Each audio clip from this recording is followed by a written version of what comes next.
this week's show. Narnia grows up and the adventure continues as the Pevensey children enter an altogether darker and more adult world in movie number 2. I think it's time we found out what went on here. With director Andrew Adamson retaking the reins and upping the ante. Roll please, rolling! Nemo. Ready, and action! Expect funnier friends. I do believe courageous might more befit the Knight of Narnia. Fiercer foes. And bigger battles. In the spectacular Chronicles of Narnia, Prince Caspian.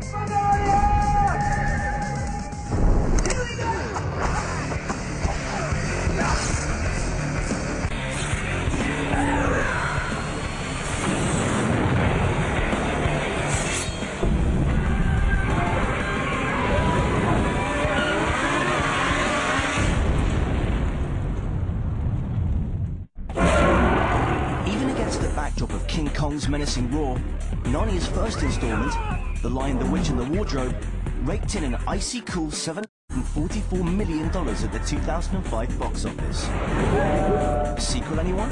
Yeah. Join us over the next 30 minutes as we revisit the magical land of Narnia, where the Pevenseys are met with a thrilling new adventure and even greater test of courage. All that you know is about to change. Oh, and who's this dashing young man? I am Prince Caspian. Coming up, William Moseley on returning to a more mature Narnia. Now! I was slightly apprehensive. I worked with an acting coach for 3.5 months in New York because I knew how different my part was going to be. Director Andrew Adamson on the anxieties of working with children. The fear when you're casting children is, are they going to go through an awkward phase? Are they going to be affected by this process? And cut! And newcomer Ben Barnes on clinching the title role. The kids were furious because for The Lion, the Witch and the Wardrobe they had to audition over about 18 months, I think. So there's me, you know, with my 2.5-week audition process. But first, Prince Caspian is the second in 7 books of C.S. Lewis's timeless and much-loved Chronicles of Narnia series, where the last film presented a realm of fairy tale backdrops. Impossible. And talking animals. Well, I ain't gonna smell it if that's what you want. This one reveals a starkly different place. The first film, I think the book was a little bit younger than this book. It wasn't so action intensive as this book was. And this also happens in a different world. You know, the Narnia of the last movie was a winter to spring. It was bright and colourful. This is now 1,300 years later. The world has been oppressed by these Telmarines for hundreds of years. Narnians have been driven into the woods. It starts with a young man whose uncle is trying to kill him. So it starts from a darker place. And then from there on, you've got Caspian trying to regain his throne.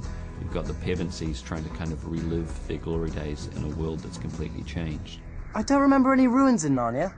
I wonder who lived here. I think we did. And it allows us to go to a sort of darker, grittier place. While staying away from Narnia was simply not a consideration for the original cast. Action! Going to this darker, grittier place did stir up emotions. I was slightly apprehensive. I worked with an acting coach for 3.5 months in New York because I knew how different my part was going to be. This time he's much more adult, he's much more angry, frustrated. What happened? Ask him. Peter. Me? He has this self-titled attitude, but it comes from a place of insecurity, so I wanted to really, work with somebody to get on top of that. I don't remember this way. What's the problem with girls? You can't carry them up on your heads. I actually wasn't expecting the scale to up itself as much as it did with this film. Because we had so many more characters this time, with so much more action going on, we had literally hundreds of people working on this film at any given time. I had these massive butterflies going around in my tummy. And action! Certainly, the fear when you're casting children is, are they going to go through an awkward phase? Are they going to be affected by this process? I'm really, really pleased to have seen throughout this that the kids have stayed who they were and they've stayed really grounded. So coming back into this next film, just watching them interact and join back in as a family was really, really satisfying to me.